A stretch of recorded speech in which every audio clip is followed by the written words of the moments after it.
대한석유협회 안국헌 지속가능 경영실장님께서 정유 탄소중립 현황 및 전망을 발표해 주시겠습니다.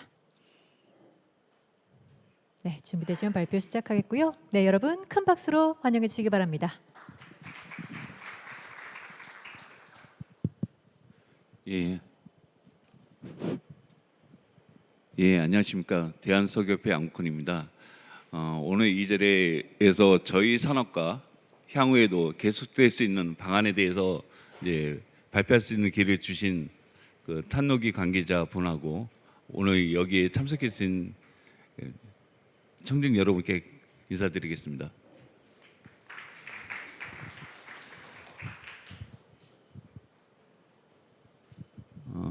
제가 오늘 발표할 내용은 이제 국내 석유산업 현황과 지속 가능 발전 방안입니다.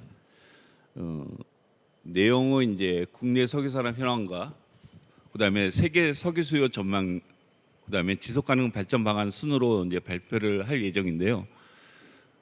왜 그 석유 산업의 현재와 미래를 얘기하는데 왜 세계 석유 수요하고 전망을 얘기하는지 좀 의아하게 생각하실 분이 있을 것 같은데, 국내 석유 산업은 대표적인 이제 수출 산업 중에 하나하고 매출액의 한 60% 정도를 전 세계 74개국에 수출하고 있습니다. 국내 석유의 수요 변동뿐만 아니라 세계 석유 수요가 어떻게 변동하는지가 되게 민감하게 작용될 수밖에 없고, 특히 이제 탄소 중립과 관련된 여러 가지 상황이 있어서 정유 산업, 석유 산업은 이제 그 탄소를 기반으로 원료로 하고 그다음에 탄소를 판매하는 그런 산업이다 보니까 탄소 중립과 관련된 탄소 중립이 완성된 그런 사회에서는 사실 이 산업이 지속될 수 없는 그런 상황이다 보니까 세계 석유 수요가 어떻게 변화되는지도 지속적으로 관찰하고 대응할 필요가 있어서 세계 석유 수요 및 전망도 같이 말씀드리도록 하겠습니다. 첫 번째, 국내 석유 산업 현황입니다. 석유 산업은 대략적으로 알고 계시겠지만 이제 원유를 정제해서 휘발유나 등 경유 같은 내연 기관의 연료하고 나프타 같은 이제 석유화학 제품을 생산하기 위한 소재를 생산하는 산업입니다. 석유의 특징을 보면은 이제 액체이기 때문에 개발이나 취급, 사용이 되게 용이하고요. 에너지 밀도가 높아서 발열량이 높습니다. 그리고 이제 연소할 때 불순물이 적기 때문에 완전 요소가 가능한 상황입니다. 우리나라의 이제 석유 소비를 봤을 때 이제 화학 산업에서 가장 많이 사용하고 있고요. 그 다음에 수송을 차지하고 있고, 이제 화학 제품업하고 수송을 합치면 한 약 90%를 이제 이 산업에서 사용하고 있다고 보시면 될 것 같고요. 나머지 10%는 이제 가정이나 아니면 공공 기타에서 사용되고 있습니다. 석유 제품을 생산하는 과정에 대해서 간략히 말씀드리면은 대표적으로 이제 끓는 점에 따라서 제품을 생산하는 상하증류 공정하고 그다음에 저부가가치 제품인 이제 벙커시유나 아스파트 유분을 분해해서 고부가가치 유분인 이제 휘발유나 등 경유를 생산하는 고도화 공정으로 나눌 수 있습니다. 원래는 이제 상하증류 공정에 원유를 투입하게 되면은 이제 원유 대비 가격이 약 10% 내에 낮은 저부가치 제품을 벙커시유가 생산될 수밖에 없습니다. 그게 한 40에서 한 45%를 차지하고 있는데, 이 저부가치 제품인 벙커시유를 분해해서 휘발유나 경유 같은 고부가치 제품을 생산하지 않으면은 생존 가능성이 없습니다. 그래서 일부 회사 같은 경우는 예전에 법정 관리에 들어갔고 지금은 석유화학을 주된 업종으로 해서 사업 구조를 개편한 바 있습니다. 하지만 이제 고도화 공정을 이제 투자를 할 수밖에 없지만은 고도화 공정 자체가 일반 이제 상하증류시설 대비해서 한 40배의 투자 비용이 자본 투자가 필요합니다. 그렇기 때문에 고도화 공정도 어느 정도의 어떤 재무적인 영향을 갖고 수익성을 확보하기 전에는 쉽게 투자를 하기 곤란한 상황입니다. 국내 이제 석유 수급과 관련해서는 이제 원유를 한 10억 배를 이제 수입을 하고 이제 석유 정제 공정을 거쳐 가지고 석유 제품을 약 20%더 높은 12억 5천만 배럴 정도를 생산하고 있고요. 소비는 약 9억 배럴, 그다음에 수출은 한 5억 배럴 정도 수출하고 있습니다. 국내 생산량의 약 40%를 수출하고 있고, 그다음에 우리나라 이제 최종 에너지 원의 주종 에너지 원으로서 석유가 약 47%를 차지하고 있는 상황입니다. 국내 석유 산업의 규모로 봤을 때 이제 1962년도에 대한석유공사가 출범했고 65년도에 상화 가동하기 시작했습니다. 65년도에 이제 35,000bd의 이제 상하 증리시설을 가동하면서 이제 최근에는 약 100배 성장한 336만 3천 bd의 정제 능력을 보유하고 있고요. 정유 공장은 이제 SK 에너지, SK 이노베이션의 계열사인 이제 SK 에너지하고 SK 인천 석유화학이 있고요. 그다음에 GS 칼텍스, S-오일, 현대일뱅크 총 5개사가 지금 정유업을 하고 있는 상황입니다. 이제 국내 석유 산업의 위상을 봤을 때는 이제 세계적인 경쟁력을 갖고 있고, 또한 이제 연간 한 54조 원의 이제 부가가치를 창출하고 있고, 그다음에 대표적인 에너지 산업 중에서 유일하게 수출 산업화에 성공한 업종이고요. 그다음에 마지막으로 높은 경쟁력과 원가 경쟁력을 바탕으로 해서 국내에 공급하는 석유 가격이 OECD 평균 대비해서 리터당 한 250원 정도 세정 가격 기준으로 낮습니다. 이로 인해서 이제 국내 소비자들이 연간 한 10조 원의 유류비를 절감하고 있다고 보시면 될 것 같습니다.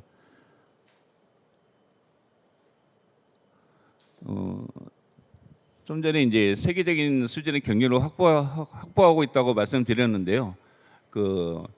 국내 정유 4사 중에서 이제 세계 5위권 안에 있는 회사가 3군데가 있습니다.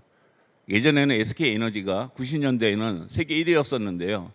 90년대 말에 베네수엘라 파라구아나 정유 공장이 신설이 되면서 1위 자리를 내줬고요. 최근에 이제 아부다비 정유 공장이 신설이 되면서 이제 GS 칼텍스가 3위에서 4위로 한 계단 내려왔고요. S-오일이 5위를 차지하고 있습니다. 현대일뱅크라고 많이 들어보셨을 거라고 생각하는데, 현대일뱅크가 우리나라 정유 공장 중에서 가장 작은 규모인데 일본의 최대 정유 공장이 한 1.4배 수준이고요. 전 세계 이제 정유 공장의 순위를 봤을 때도 한 14위를 차지하고 있습니다. 또한 이제 높은 에너지 효율을 자랑하고 있습니다. 미국이나 유럽, 일본에 비해서 한 15%에서 27% 높은 에너지 효율을 자랑하고 있고요. 이러한 높은 에너지 효율을 통해 가지고 국내 정유사는 이제 원가 경쟁력을 확보할 수 있는 부분이 있습니다. 이러한 어떤 경쟁력을 바탕으로 해가지고 2022년 기준으로 봤을 때 석유 정제 처리업의 부가가치는 약 54조 원에 달하고요. 고용 인수는 연간 산업까지 같이 고려할 때 약 43만 명으로 분석되고 있습니다. 요거는 이제 매출액의 이제 한 57%, 약 60%가 이제 수출에서 발생하고 있고 전 세계 74개로 수출하고 있다는 점. 그다음에 이제 2024년 기준으로 우리나라 총 수출액의 한 8%를 차지하고 있고, 과거 이제 고유가 시기인 2012년 기준으로 봤을 때는 이제 단일 품목으로서 이제 우리나라 최대 수출 품목이었습니다. 이거는 스킵하겠습니다. 그래서 전체적으로 이제 국민 경제에 기여하는 부분이 수출과 부가가치 창출, 에너지 안보, 그다음에 고용 효과로 간략하게 슬라이드로 요약해서 보여드린 겁니다. 다음으로 이제 세계 석유 수요 및 전망에 대해서 말씀드리도록 하겠습니다. 아마 제가 초등학교 다닐 때는 1970년대만 하더라도 석유는 40년 뒤에 고갈된다고 많은 얘기가 있었습니다. 하지만은 새로운 유전이 발견되고, 그다음에 석유 시추 기술이 발전함으로 인해서 석유 수요가 전 세계 석유 수요가 이제 70년대는 4천만 BD에 불과했는데 지금 한 1억 BD 정도 수준이거든요. 석유 수요는 이제 2.5배가 증가했는데도 불구하고 향후 쓸 수 있는 석유의 양은 약 54년으로 보시면 될 것 같습니다.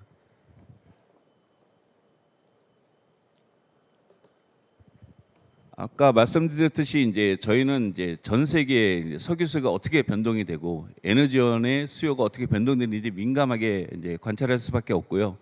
이 변동에 대해서 능동적으로 대응하지 않으면은 사실 지속 가능하지 않습니다. 이제 국제 에너지 기구에서 여러 가지 형태의 이제 그 시나리오를 발표하고 있는데요. 우선 이제 현재의 정책을 기반으로 해서 전망한 스텝 시나리오에서는 전체 에너지 그 수요하고 석유 수요는 지수로 증가하는 걸로 그렇게 전망하고 있습니다. 하지만 이제 현재 그 세계 각국이 수립하거나 선포한 공언한 탄소 중립 목표가 완전히 달성된다는 시나리오인 APS 시나리오하고 탄소 순 배출량이 제로인 넷제로 시나리오 상으로 보면 전체 이제 최종 에너지 수요하고 석유 수요는 둘 다 감소하는 걸로 나타나고 있고요. 특히 이제 넷제로 시나리오 상으로 보면은 이제 2022년 대비해서 2050년도에는 약 76%가 감소한 40일 에타줄로 뭐 분석되고 있습니다. 이 에타라는 단어가 좀 생소할 수 있겠는데요. 그 메가가 100만이고 기가가 10억이고 그다음에 페타가 1조고 맞나? 테라가 1조고요. 페타가 이제 천조. 그다음에 에타는 이제 그 백경으로 보시면 될 것 같습니다. 뭐 상상하기 힘든 숫자입니다. 근데 이제 저희가 이제 수출하는 주된 시장이 아태 지역입니다. 전 세계 석유 수요의 3분의 1을 차지하고 있는 이 아태 지역은 아직까지 성장을 많이 해야 되는 그런 국가들로 구성되어 있습니다. 그러다 보니까 이제 스텝 시나리오나 APS 넷제로 시나리오 상으로 보면 이제 이게 표기가 잘못됐는데요. 그 2030년 증가율이 2018년 대비해서 다 넷제로 시나리오에서도 석유 소비는 증가하는 걸로 분석되고 있는 상황입니다. 마지막으로 석유 산업의 이제 지속 가능 발전 방안에 대해서 말씀드리도록 하겠습니다. 에너지 사용량은 약 40만 테라줄 이상이고요. 대부분 이제 지전 연소를 통해서 공장에서 발생이 되는 사용하는 에너지가 대부분이고, 그다음에 이제 한전이라든가 아니면 외부 인근 업체에서 구매한 전력이나 열을 통해서 사용하는 에너지가 약 30%를 차지하고 있습니다. 그리고 온실가스 배출과 관련해서는 이제 2021년을 기점으로 해서 소폭 하락 추세에 있는 상황이고요. 그 2023년도는 이제 에너지 사용량이 한 1.1% 감소됐는데 온실가스 배출량도 마찬가지 동일한 수준으로 감소가 된 바 있습니다. 배출량을 봤을 때는 이제 공장에서 직접 배출되는 부분이 이제 총 84%를 차지하고 있는데 그 중에서 한 50% 정도는 이제 고전 요소 배출, 즉 이제 천연가스라든가 LNG, 천연가스나 아니면 부생가스 등을 이제 사용해서 발생되는 온실가스가 이제 50% 차지하고 있고요. 이제 원료를 가공하다 보면은 이제 공정 배출되는 부분이 약 35%를 차지하고 있습니다. 나머지는 16%는 이제 간접 배출로 보시면 될 것 같습니다.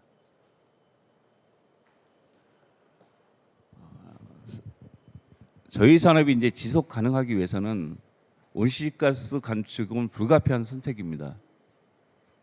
하지만 이제 온실가스 감축만으로는 이 산업이 지속할 수 없습니다. 왜냐하면 향후에 탄소중립 사회에서는 더 이상 온실가스를 배출하는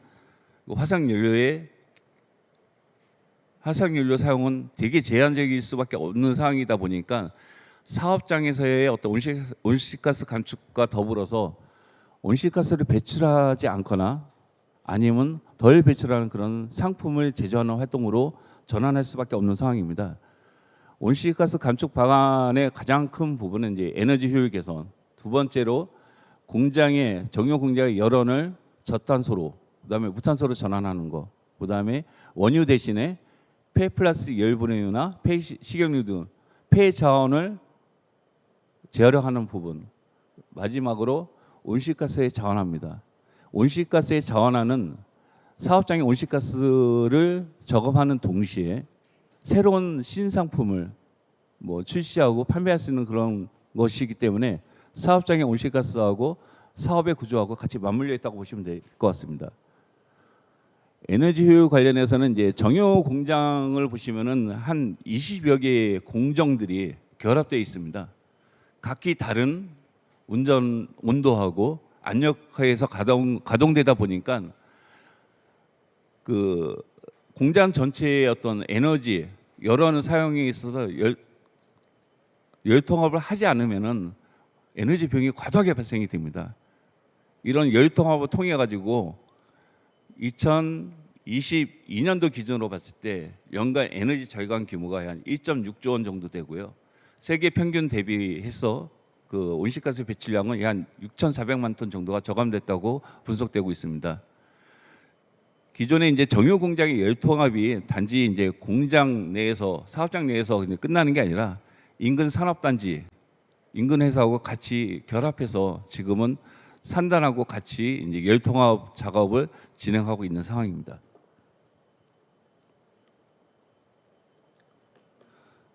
두 번째 온실가스 감축 방안이 이제 공장의 이제 열원 전환입니다.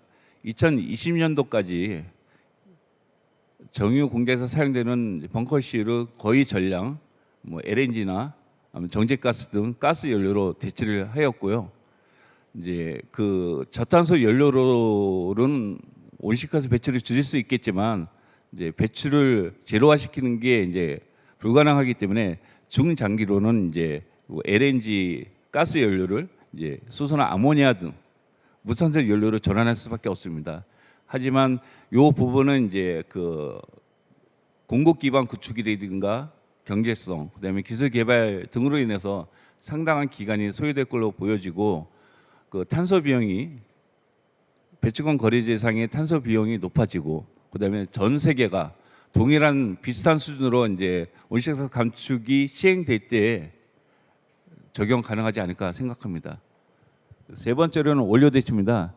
그 지금 이제 국내에서 발생되는 그 폐플라스틱 같은 그 폐기물을 이제 그 열분해해서 원유 대체제로 사용하는 거를 일부 이제 지금 이제 원료와 같이 혼합해서 이제 코프로세싱하고 있는 상황이고요. 향후에는 이제 그 폐식용유 등을 활용해서 이제 지속 가능 항공유, 바이오 항공유를 생산하는 시설을 이제 준비 중에 있는 상황입니다. 그 폐플라스틱을 열분해서 이제 석유 제품을 생산할 경우에는 이제 전 세계 평가를 했을 때 약 60%의 온실가스 감축 효과가 나오는 걸로 분석되고 있습니다. 마지막으로 이제 그 온실가스의 자원합니다. 지금 정유 공장에서 공정 배출되는 게 한 1,100만 톤인데요. 그 중에서 이제 수소를 제조하는 과정에서 발생되는 추출수 과정에서 발생되는 게 약 420만 톤입니다. 이 420만 톤 중에 약 30만 톤은 CO2를 포집해 가지고 인근 산단에 있는 석유학사에 공급하거나 아니면 탄산가스, 드라이 아이스 원료 등으로 사용하고 있습니다. 향후 이제 CCU가 대폭 확대되고 경제성을 확보하게 된다면은 정유사에서 발생되는 특히 수소 제조 공장에서 발생되는 CO2 같은 경우는 포집 비용이 되게 낮기 때문에 가장 우선적으로 적용될 걸로 예상이 됩니다. 그다음에 이제 그 지금 이제 그 울릉 분지에 이제 그 가스전을 활용해서 이제 그 이산화탄소 저장 사업을 이제 준비하고 있는데요. 연간 한 120만 톤, 약 10년을 거쳐서 1,200만 톤의 이산화탄소를 동해 가스전에 저장하는 사업을 지금 준비 중에 있습니다. 지금까지는 이제 사업장의 온실가스 저감과 관련해서 말씀드렸는데요. 이제 향후 이제 미래 사회에서도 정유 산업이 석유 산업이 지속 가능하기 위해서는 무탄소 또는 저탄소 연료를 생산하고 공급하는 게 불가피할 걸로 예상이 됩니다. 그래서 이제 최근에 이제 바이오 연료, 특히 이제 바이오 항공유, 선박유 등에 대한 부분에 대해서 사업을 진출을 하거나 했거나 아니면 준비 중에 있는 상황이고요. 2035년까지 연간 바이오 항공유를 한 100만 톤 이상 생산하는 거를 지금 추진하고 있습니다. 그다음에 이제 어차피 저희가 갖고 있는 어떤 여러 가지 에너지 공급 기반 인프라를 활용해서 수소하고 아모니아를 공급하는 거를 지금 고민하고 있고요. 이제 블루수소, 청정수소는 직접 생산하지만은 그린 수소는 이제 국내 기반이 되게 약하기 때문에 해외에서 수입해서 공급하는 거를 검토하고 있는 상황입니다. 그리고 석유의 용도가 지금까지 대부분은 다 내연기관 연료로 사용하고 있는데요.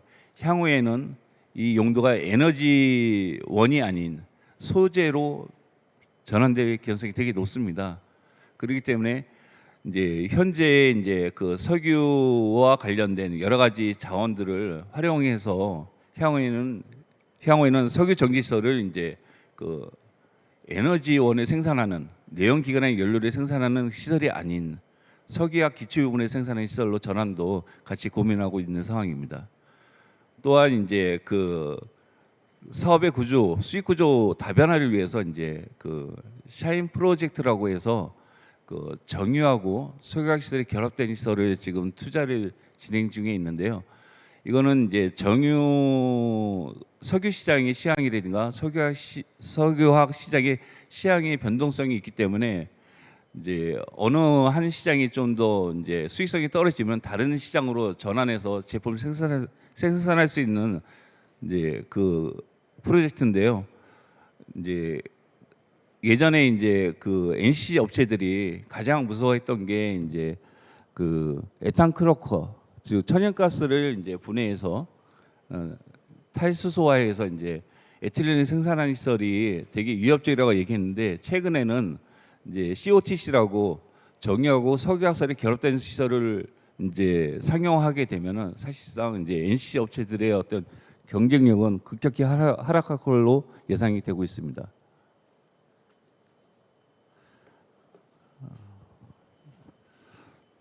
두 번째로 이제 자원순환 활성화입니다. 아까도 이제 온실가스 저감과 관련해서 이제 말씀드리긴 했지만은 저희가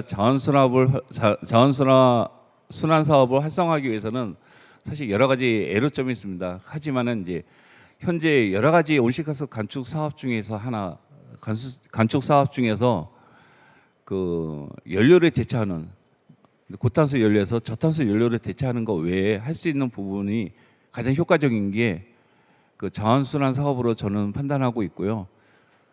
자원순환 사업 같은 경우는 이제 경제적인 부담도 낮고 사실 환경 개선도 같이 기여를 하는 가장 유효하고 현실적인 감축사들이 아닐까 생각을 하고 있고요. 그 부분에 대해서 이제 환경부하고 산업부가 여러 가지 형태로 지원을 해주고 규제도 완화해주고 있습니다. 하지만 이제 그러한 부분에 대해서 추가적으로 저희가 요청드리고 싶은 게 어떤 거냐면은 이제 폐식용유나 아니면 폐플라스틱 열분해유를 자원순환 사업으로 순환 자원으로 인정해서 불필요하게 이제 폐기물 재활용 사업에 따른 어떤 인허가를 받지 않아도 되는 제도 개선이 필요하다고 생각이 들고요. 또 하나는 이제 폐기물의 화학적 재활용 시 온실가스 감축 시적으로 일부는 인정해주고 있습니다. 폐플라스틱 열분해유 같은 경우는 이제 재작년에 외부 사업 방법론이 개발되고 등록됨으로 인해서 온실가스 감축 시적이 인정받을 수 있지만은 폐타이어나 폐식용유, 폐윤활유 등의 재활용에 대해서는 사실상 별도의 이제 감축 사업 방법론이 개발되어야 되는 상황이 있습니다. 그래서 이제 폐기물을 화학적 재활용할 때 공통적으로 사용할 수 있는 방법론이 좀 개발되고 적용되면은 불필요한 어떤 비용이라든가 오해를 좀 줄일 수 있지 않을까 생각이 들고요. 저희가 이제 그 바이오 연료를 생산하거나 아니면 폐플라스틱 등 자원을 재활용하는 그런 부분에 있어서 좀 어려운 부분이 이제 원료 확보가 쉽지 않습니다. 그래서 이러한 부분은 이제 정부가 폐플라스틱 관련해서는 이제 정부나 지방자치단체가 폐자원을 수거하고 일차적인 처리하는 집단화 시설을 거점별로 좀 만들어 주시면은 큰 도움이 될 걸로 예상이 되고요. 또 하나는 약간 이제 그 업종별로 그 이해를 달리할 수 있는 부분이 이제 화학적 재활용 같은 경우는 시설 투자하고 그다음에 에너지 비용이 수반됩니다. 그러다 보니까 화학적 재활용에 대한 어떤 그 재활용 지원금을 좀 더 그 우선적으로 좀 배정해주고 차등화해 주시면 감사하겠습니다. 저희가 여러 가지 형태로 순환 자원을 이용해서 상품을 생산한다 하더라도 원료하고 그 제품 자체가 되게 가격이 높습니다. 그러다 보니까 시장 조정이 쉽지 않은 상황입니다. 공공기관이 우선적으로 구매를 한다든가 의무화를 적용한다면은 일정 수준의 이제 시장도 조성될 수 있고 그게 이제 민간 시장으로 확대될 수 있는 부분들도 촉매제로 적용될 걸로 예상이 되고 있습니다.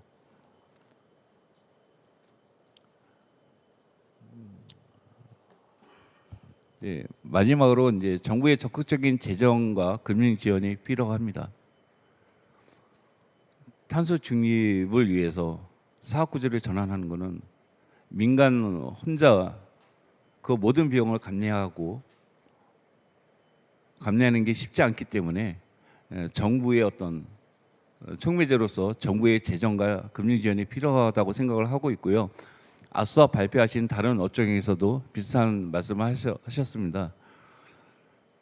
그래서 이제 뭐 재정 지원 쪽에서는 이제 바이오매스 기반으로 해서 그 제품을 생산할 때 투자세액 공제를 확대를 한다든가 아니면 생산량이 비례한 세액 공제나 보조금을 지급하는 형태 그런 게 다른 나라와 같이 적용될 필요가 있다 말씀드리고요. 이제 정유 산업은 이제 화석 연료에 기반을 하다 보니까 다른 산업과 달리 좀 한국형 녹색 분리체계 K 텍소노미에 포함되어 있지 않습니다.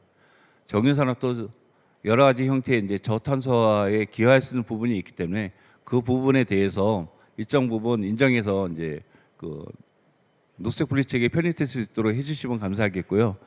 또 하나는 이제 지금 바이오 항공유 같은 경우는 바이오 디젤이나 바이오 중유와 달리 그 생산 활동이 K 텍소노미에 포함되어 있지 않습니다. 향후 한국형 녹색 분리체계 개정이 될 때 이 부분을 고려해서 반영해 주시면 감사하겠습니다. 마지막으로 저희만 적용되는 게 아니라 모든 산업에 다 적용되는 기술인 CCUS 활성화를 위한 재정 지원입니다. 인프라 구축하고 사업 운영에 대해서 정부의 재정 투입이 필요하고 이제 경제성이 낮은 CCUS 사업에 대해서 탄소 차익 계약 제도로 적용해 주시면 감사하겠습니다. 이상으로 저희 발표를 마치도록 하겠습니다. 네, 고맙습니다. 큰 박수 보내시기 바랍니다.